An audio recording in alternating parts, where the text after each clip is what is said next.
A reunião hoje na capital vai reunir juízes e desembargadores que atuam na Justiça Estadual. Esse encontro vai ter a presença do presidente da Associação Nacional dos Magistrados Estaduais, o juiz Antônio Isbano, nosso convidado ao vivo aqui no estúdio. Bom dia, presidente. Bom dia, Lucimar. Bom dia a todos. A mudança das regras com eleição direta para a escolha do presidente do Tribunal de Justiça vai ser um dos temas de discussão. Aqui em Mato Grosso já foi aprovada essa mudança. O senhor concorda com essa mudança? O senhor acha que isso é um avanço para os tribunais? Eu entendo que essa mudança é essencial à democracia e aos princípios republicanos. O Poder Judiciário não pode continuar sendo feudo de pequenos grupos. A legislação atual prevê que a direção dos tribunais seja exercida pelos mais antigos. Evidentemente, são homens experientes, têm toda uma bagagem, têm toda uma história, mas muitos já estão com idade avançada, às vezes assumem apenas por 2, 3 meses e são substituídos porque entraram na compulsória.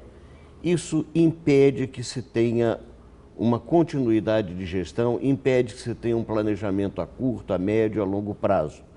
Por outro lado, é necessário que haja essa participação de toda a comunidade forense, dos juízes, na escolha de seus dirigentes. Só para a gente explicar, a regra na maioria dos tribunais e antes aqui em Mato Grosso também era que somente alguns desembargadores escolhiam e votavam para eleger o presidente. Agora não. Os 5 mais antigos. Exatamente, agora não todos podem. Todos os desembargadores podem ser candidatos. E todos os juízes podem votar? Todos os juízes que estão na ativa podem votar. Há exceção para o cargo de corregedor. Até porque não tem sentido que o fiscalizado escolha quem os irá fiscalizar. Evidentemente que nós também não queremos isso. Que outros temas, presidente, serão discutidos nessa reunião de hoje aqui na capital? Olha, a magistratura brasileira vem enfrentando uma série de dificuldades, inclusive dificuldades que estão ocasionando um esvaziamento na carreira. Hoje nós temos no Brasil 17.077 cargos de juízes, 4.000 estão vagos. Não por falta de candidatos, os concursos para juiz são sempre muito concorridos, né? Olha, eu acho que aí nós precisamos olhar sobre um outro enfoque. Né? Na verdade, hoje quem está fazendo concurso para a magistratura são chamados concurseiros. Aqueles jovens que estão em busca de uma colocação no mercado. Não por vocação? Não mais por vocação. A carreira jurídica na magistratura tornou-se desinteressante na medida em que terminou o adicional de tempo de serviço e hoje nós chegamos ao ponto de alguns colegas estarem percebendo menos do que o próprio policial que serve na sua comarca. O senhor acha então que o juiz hoje ganha pouco, mesmo que em algumas situações esse salário que a gente vê nos editais de concurso, né, passe dos R$20 mil? O senhor acha que é pouco? Repare o seguinte, nós temos que considerar a natureza da função, as obrigações e o que existe dentro do mercado.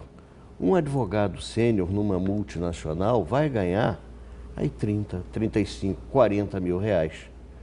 O juiz vai ter um bruto aí de 20 mil, daí desconta-se 27,5% de imposto de renda, mais de 11 a 14% de previdência social, 40% já foi embora. E outra coisa, o juiz não está, ele faz o concurso, por exemplo, não vai ficar em Cuiabá, ele vai rodar o estado de Mato Grosso durante 10, 12, 15 anos, fazendo com que a família também seja uma andarilha. Os filhos não têm escola fixa, cada ano estão numa escola diferente, numa cidade diferente. Então, acho que tudo isso tem que ser pesado em termos de valoração salarial.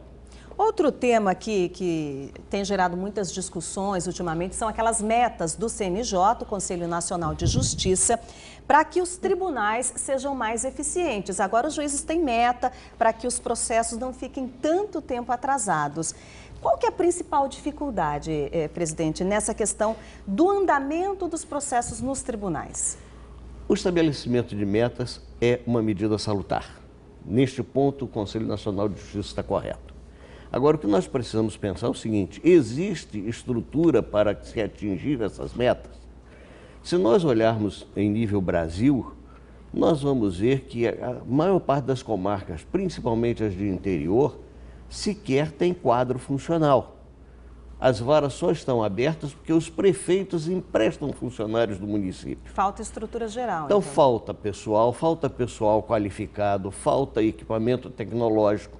Nós temos, por exemplo, na região amazônica, o tribunal teve que fazer acordo com áreas do governo federal para poder transmitir os dados durante a noite, porque não há banda larga no estado.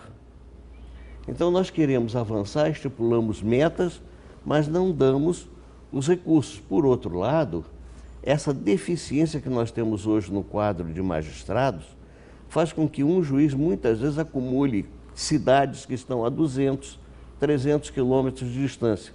E como ele não pode estar nos dois lugares ao mesmo tempo, a consequência é simples, o trabalho não anda. Para a gente encerrar, presidente, outro assunto que vai ser discutido nessa reunião de hoje é a PEC da aposentadoria dos magistrados. Ano passado foi aprovado no Senado a proposta que acaba com aquela história de magistrado que é punido por alguma irregularidade, ganhe a punição da aposentadoria compulsória, ou seja, ele é obrigado a se aposentar como punição. O senhor concorda com isso, com o fim da aposentadoria compulsória? Mas eu acho que estamos criando um factoide. Por que eu digo isso? A lei é clara. A aposentadoria compulsória é uma sanção administrativa. A partir da aplicação dessa sanção administrativa, é dever do Estado que eu digo a União, ou Estado membro, promover a ação de perda da função pública. O que está acontecendo é que o Conselho Nacional de Justiça aplica a pena administrativa, que está na sua competência, e depois a Procuradoria-Geral da Justiça da República ou dos Estados não promove a ação de perda do cargo. Então, e aí, para o cidadão comum, a impressão que tem é de impunidade, né, presidente? Exatamente. De que ele cometeu a irregularidade, como um prêmio, ele vai parar de trabalhar e vai continuar recebendo a aposentadoria. Mas aqui, circunstâncias de Brasil, vamos criar uma nova lei para consertar aquilo onde já existe uma lei que determina um determinado procedimento. O que nós precisamos fazer é com que as autoridades competentes cumpram o que a lei manda. Agora, realmente, aposentar um indivíduo que cometeu um deslize e deixá-lo em casa ganhando é um absurdo. Isso nós não concordamos. Agora, nós alertamos, é preciso que o poder público tome as iniciativas que a lei manda. Doutor Antônio Sbano, presidente da Associação Nacional dos Magistrados Estaduais, muito obrigada pela participação do senhor. Lembrando que essa reunião dos juízes, dos magistrados hoje em Cuiabá vai ser no Fórum da capital a partir das 5 da tarde. Muito obrigada, bom dia para o senhor. Bom dia, nós é que agradecemos. Um bom dia a todos.